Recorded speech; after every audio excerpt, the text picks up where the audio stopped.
کیا تخلیق کائنات کی وجہ آپ صلی اللہ علیہ وآلہ وسلم ہیں؟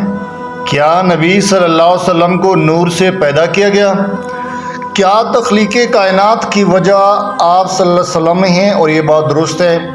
السلام علیکم، یہ تبسم جلالی اور آپ دیکھ رہے ہیں تاریخ ناک۔ آج کے تاریخ ناک میں آپ کو بتانا ہے کہ کیا دنیا محمد صلی اللہ علیہ وسلم کی وجہ سے وجود میں آئی ہے۔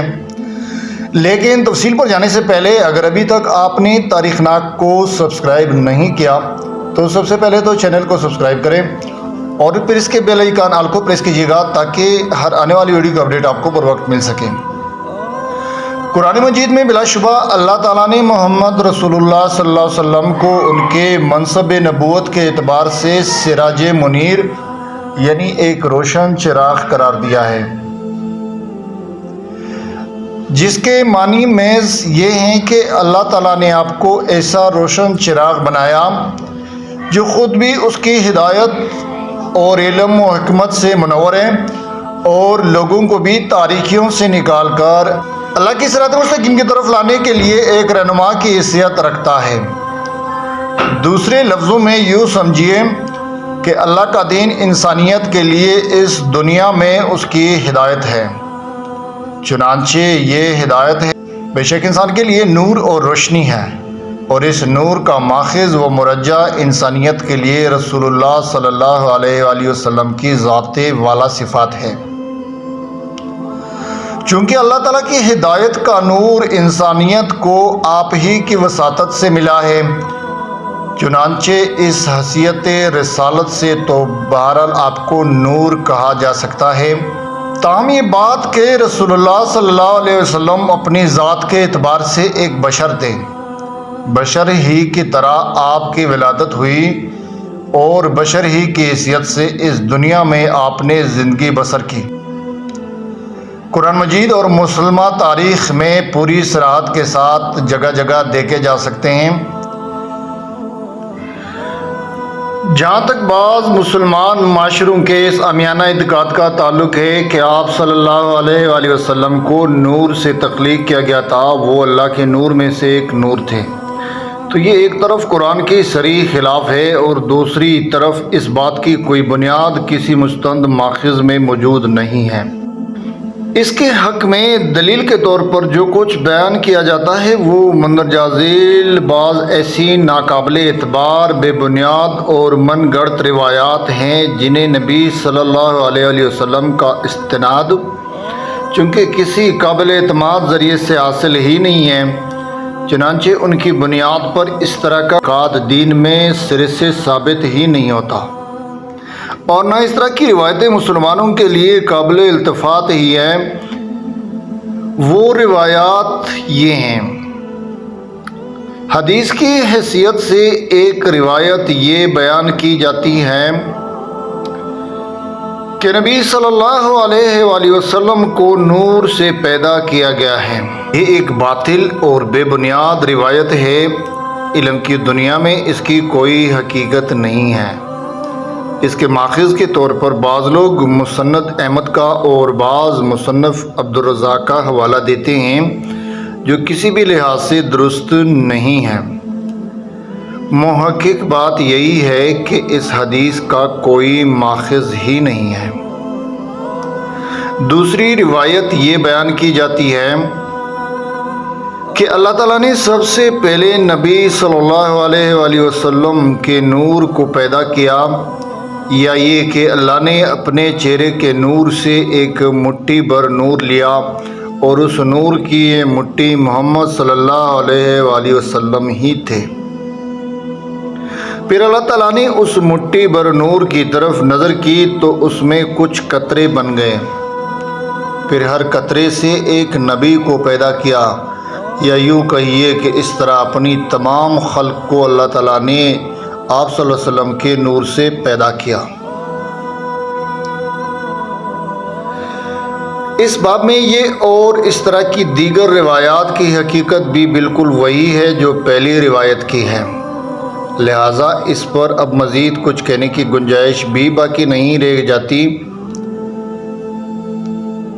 امام ابن تیمیہ اس روایت کے بارے میں فرماتے ہیں کہ ان روایتوں میں سے ہے کہ جن کی من گڑت اور جھوٹے ہونے پر حدیث کی معرفت رکھنے والوں اور اہل علم کا اتفاق ہے۔ اس موضوع کے علاوہ سائل نے اپنے سوال میں ایک دوسری روایت کے بارے میں بھی پوچھا ہے کہ جس میں اللہ تعالیٰ کی زبانی یہ بیان کیا گیا ہے کہ اے محمد اگر تو نہ ہوتا تو میں کائنات کو تخلیق ہی نہ کرتا۔ اس حدیث کے بارے میں یہ بات جان لینی چاہیے کہ یہ اور اسی معنی و مفہوم پر مبنی مندرجہ ذیل بعض روایات اور بھی ہیں جن سب کا شمار باطل اور موضوع روایات ہی کے زمرے میں ہوتا ہے۔ چنانچہ یہ واضح رہے کہ اس باب کی روایتوں کی بنیاد پر بعض لوگ نبی صلی اللہ علیہ وسلم کے بارے میں جو کچھ ثابت کرنے کی کوشش کرتے ہیں ان میں در حقیقت اس کے اسبات کی صلاحیت ہی موجود نہیں ہے۔ تحقیق کی نگاہ سے دیکھا جائے تو یہ احادیث در حقیقت سند اور داریت ہر اعتبار سے ناقابل التفات ہیں۔ ان کی بنیاد پر کوئی دینی مقدمہ قطعاً ثابت نہیں کیا جا سکتا۔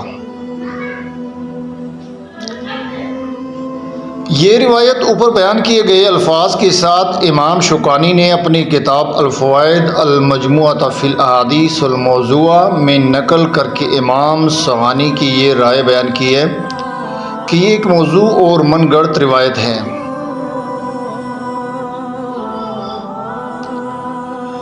اس کے بارے میں محدث الاثر شیخ البانی کی بھی یہی رائے۔ وہ مزید فرماتے ہیں کہ اس طرح کی ایک مرفوع روایت دلمی نے حضرت ابن عباس سے اس طرح نقل کی ہے۔ ایک مرتبہ جبرائیل علیہ السلام میرے پاس آئے اور فرمایا اے محمد اگر تو نہ ہوتا تو میں جنت کو تخلیق نہ کرتا، اگر تو نہ ہوتا تو میں دوزخ کو بھی تخلیق نہ کرتا۔ ابن عساکر کی روایت کے الفاظ ہیں اگر تو نہ ہوتا تو میں دنیا ہی کو تخلیق نہ کرتا۔ اس روایت پر بھی کلام کر کے امام البانی نے یہ بات ثابت کر دی ہے کہ یہ بھی من جملہ وہی روایات ہیں۔ اسی موضوع سے متعلق ایک روایت سیدنا ابن عباس ہی سے حاکم نے مستدرک میں اس طرح نقل کی ہے۔ اللہ تعالیٰ نے عیسیٰ علیہ السلام کو وحی کی اور فرمایا اے عیسیٰ محمد پر ایمان لاؤ اور اپنی امت کے ان لوگوں کو جو محمد کو اپنے عنایات پائیں گے ان کو بھی محمد پر ایمان لانے کا حکم دو، کیونکہ اگر محمد نہ ہوتے تو میں آدم ہی کو پیدا نہ کرتا، اگر محمد نہ ہوتے تو میں جنت اور دوزخ کی تخلیق بھی نہ کرتا۔ میں نے پانی پر اپنا عرش بنایا تو وہ ہلنے لگا، چنانچہ جب میں نے اس پر لا الہ الا اللہ محمد رسول اللہ لکھا تو وہ اپنی جگہ پر ٹھہر گیا۔ شیخ البانی فرماتے ہیں یہ ایک بے بنیاد روایت ہے۔ ایک روایت سیدنا عمر سے یہ بیان کی گئی ہے کہ رسول اللہ صلی اللہ علیہ وسلم نے فرمایا جب آدم علیہ السلام سے لغزش ہوئی تو انہوں نے کہا اے پروردگار میں محمد کے واسطے سے تجھ سے مغفرت طلب کرتا ہوں۔ اس پر اللہ تعالیٰ نے فرمایا اے آدم تو محمد کو کیسے جانتے ہو؟ ابھی تو میں نے اس سے پیدا بھی نہیں کیا۔ تب آدم نے کہا اے میرے رب تو نے جب مجھے اپنے ہاتھ سے تخلیق کر کے مجھ میں اپنی روح پونکی تو میں نے اپنا سر اٹھایا اور تیرے عرش کے پایوں پر لکھا ہوا پایا کہ لا الہ الا اللہ محمد رسول اللہ۔ چنانچہ اس سے میں نے جان لیا کہ جس کا نام تو نے اپنے نام کے ساتھ ملایا ہے وہ ضرور تیری مخلوق میں سے تجھے سب سے زیادہ محبوب ہوگا۔ اس پر اللہ تعالیٰ نے فرمایا تو نے سچ کہا ہے اے آدم، وہی میری خلق میں میرا سب سے زیادہ محبوب ہے، اور تو نے چونکہ اس کے واسطے سے مغفرت مانگی ہے تو جا میں نے تجھے بخش دیا، اگر محمد نہ ہوتا تو میں تجھے پیدا ہی نہ کرتا۔ اس روایت کے بارے میں بھی علماء حدیث وہی حکم لگاتے ہیں جو اس سے پچھلی روایات کے بارے میں لگایا ہے۔ شیخ عبدالعزیز بن باز فرماتے ہیں یہ روایت جیسا کہ شیخ الاسلام ابن تیمیہ نے واضح کر دیا ہے کہ ایک من گڑت روایت ہے۔ اس باب کی ان تمام روایات کو تحقیق کی نگاہ سے دیکھنے کے بعد ظاہر ہے کہ ہر عاقل آدمی اس نتیجے پر پہنچے گا کہ اس طرح کی روایتوں سے کوئی دینی استدلال کیا جا سکتا ہے، نہ کسی مذہبی اعتقاد کی بنیاد ہی ان پر رکھی جا سکتی ہے۔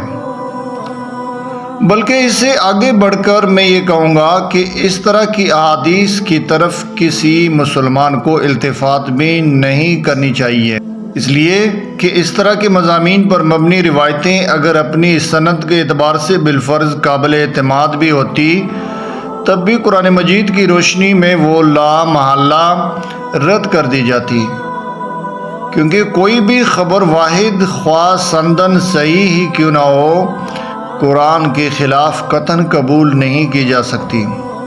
اور تخلیق جن و انس کا مقصد تو خود قرآن نے واضح کر دیا ہے کہ وہ اللہ کی بندگی ہے۔ تو یہ تھی اس بارے میں تحقیقی معلومات اور تاریخی معلومات جو کہ آپ کو بتائی گئی ہے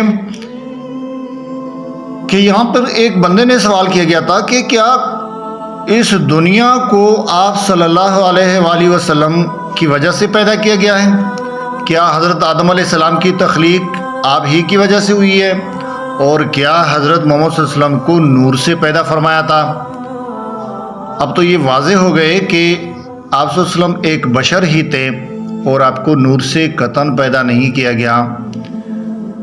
ہاں یہ بات ضرور ہے کہ آپ صلی اللہ علیہ وسلم حسن کے لحاظ سے تمام مخلوقات میں سے سب سے اعلیٰ اور سب سے افضل اور سب سے خوبصورت تھے۔ امید ہے آج کی یہ معلوماتی ویڈیو آپ کو بہت پسند آئی ہوگی۔ تب تک کے لیے اپنا بہت سارا خیال رکھیے گا اور مجھے دیجیے گا اجازت، اور جانے سے پہلے چینل کو لازمی سبسکرائب کیجیے گا۔